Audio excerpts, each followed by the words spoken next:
It's news time. Information is power. Be current. The news headline. Just in, petrol tanker overturns, explodes in Ogun. A tanker loaded with premium motor spirits, popularly known as petrol, has on Sunday exploded in Abeokuta, the Ogun State capital.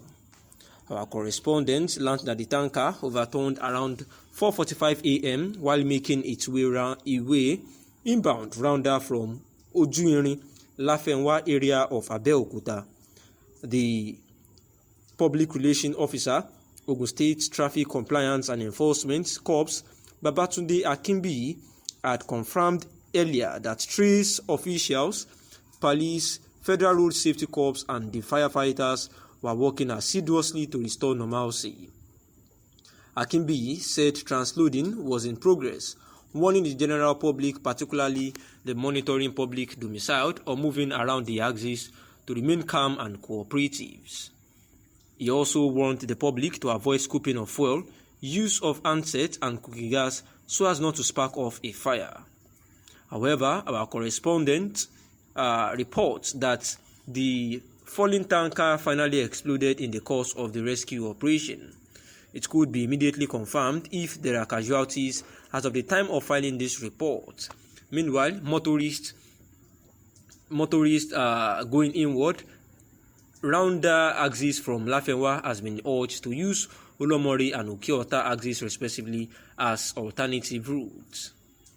And this is the news about a fully loaded tanker who had been said to exploded, and the general public have been asked to vacate the vicinities, where it was said that motorists going from the area of Olomori and Okeota respectively needs to be take some other alternative routes. Also, angry mob attacks fire service officials. As mother-child are burned to death in Abeokuta. A mother and a child were said to have been burnt beyond recognition at the Lafenwa Abeokuta when the same petrol-laden tanker exploded and went up in flames. The sector commander of the Federal Road Safety Corps (FRSC) in Ogun State, Ahmed Umar, confirmed on Sunday, saying that the two deceased were burnt beyond recognitions, and an angry mob who threw stones at security agents at the scene also destroyed a fire engine. The spokesman for the State Traffic Compliance and Enforcement Corps, TRACE, Babatunde Akimbiyi, had earlier confirmed the incident to the newsmen. Mr. Akimbiyi said the tanker went up in flames because of the uncooperative attitude of people who were scooping fuel and engaging in other unwholesome acts, which sparked the fire up. The Oyo State capital was invaded by DSS officials on Thursday, July 1, 2021, where it was reported that 2 people lost their lives during the attack, while some of his aides were arrested. Igboho, who was arrested on his way to Germany in Cotonou, later sued the DSS over the invasion of his house. The DSS, in its recent claim, said that it will soon extradite Igboho. The secret police on Tuesday added that the process of extraditing the Yoruba Nation agitator back to Nigeria was quite ongoing. But the Ilana Omo-Oduah, in its reaction, maintained that the DSS claims was an attempt to evade the cost awarded against the DSS by the courts for unlawful invasion of Igboho's residence. Spokesman for Ilana Omo-Oduah, Maxwell Adeleye, who addressed journalists on Wednesday in Ibadan, explained that the Nigerian government had not filed any extradition charge against Igboho.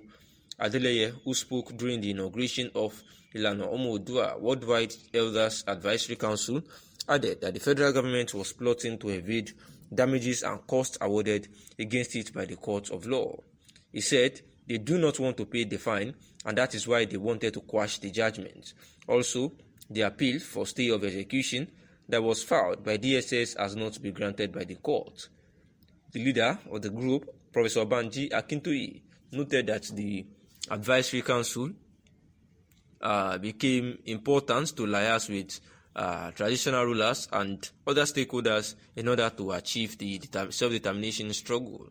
We are ready to fight for the self-determination of Yoruba Nation until we succeed. There are some things the elders can do that the youth cannot do. Of course, the youth are also key towards the realization of Yoruba Nation through protest rallies, social media, and other but they also need the elders to champion this cause, he said.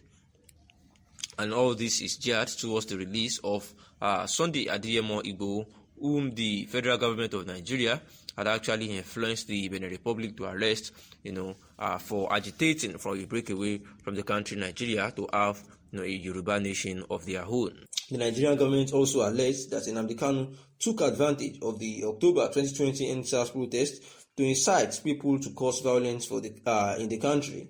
And Nnamdi Kanu, IPOB members and EndSARS protesters allegedly attacked and killed many security agents, 175 security personnel, and IPOB ESN, saying that the IPOB ESN actually killed 175 security personnel, comprising of 128 policemen, 37 military personnel, and 10 other security operatives, saying that they actually caused the destruction of the palace of Oba of Lagos, also the home of Governor Hope Uzodinma, burning of 150 buses at the Lagos bus terminal, alleged killing of prominent Nigerians, including killings of traditional leaders, and many likes. Offenses like that were said by the Attorney General of the Federation that Mazi Nnamdi Kanu caused, and also that Sunday Igboho himself has link to all these happenings.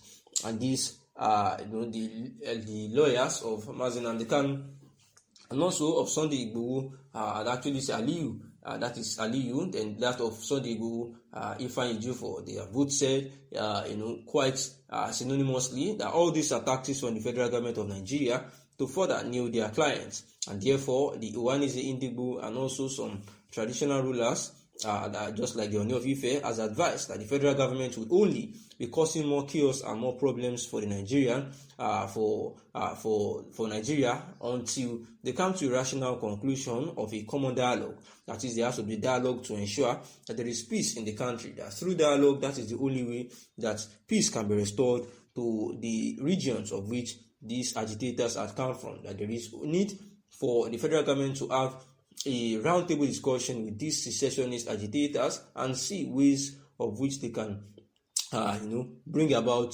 solution to the crisis going in the country. Hence, there will be no need again for the 1 month sit-at-home threat by IPOB. Alaigbo Development Foundation, ADF spokesman Abia Onyeke said the self-determination struggle of the Igbo nation was the most progressive step in overcoming the present crisis, which has bedevilled the chaotic Nigerian Federation and suppression of the legitimate right of Ndigbo as a major ethnic nationality in Nigeria. On its part, IPOB had saluted the roles played by some persons and groups, culminating in the appearance of its leader, Mazi Nnamdi Kanu, on Thursday. The group hinted that it would not go into any form of negotiation without the unconditional release of its leader and a date fixed for Biafra referendum. IPOB's Media and Publicity Secretary, Ima Powerful, said those who play roles in producing Kanu in court had done Nigeria and DSS some great service, noting that they listened to wise counsel. And this was the news, of the IPOB, the indigenous people of Biafra, yet again, where the Southeast governors had actually, were actually appraised for their fresh moves to ensure that Mazi Nnamdi Kanu is released from the detention of the DSS, who has actually kept him in their facility for quite a while now, where Justice Binta Nyako, who is the judge, had yet again adjourned the case to November 10th, 2021. The IPOB leader, which we know is facing trial for treasonable and seditious charges, was brought from Kenya down to Nigeria, and therefore it was gathered that several Igbo leaders had continued to push for a political solution to the issue so that it will not cause uprising chaos in the southeast region, especially Nigeria as a whole.